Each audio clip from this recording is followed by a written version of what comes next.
بس دعا کیا کریں کہ خالق کی کائنات ہمیں ہمیشہ اپنے نیک بندوں کا با ادب رکھے۔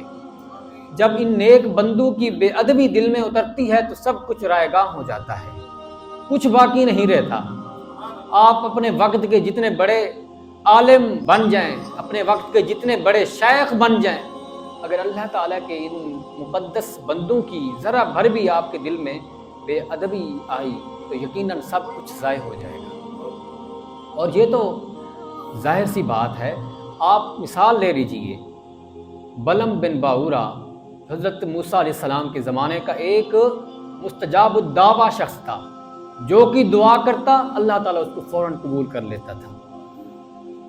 ایک دن لوگ اکٹھے ہوئے اور کہا کہ آپ اللہ کے نبی کے لیے بد دعا کیجیے۔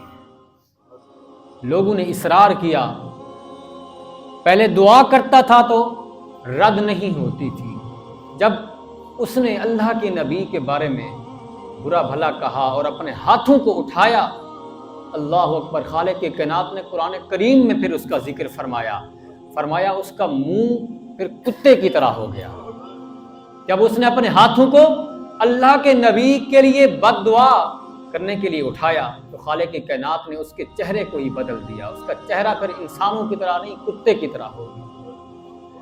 اگر انسان ہو اور اللہ تعالیٰ کے ولیوں کی، اللہ کے نبیوں اور مقدس ہستیوں کی کرے نافرمانی، خالق کے کائنات اس کے چہرے کو کتے کی طرح بنا دیتا ہے، اور اگر ہو کتا اللہ کے ولیوں کی کرے فرما برداری، پھر خالق کے کائنات اس کو انعام عطا فرماتا ہے۔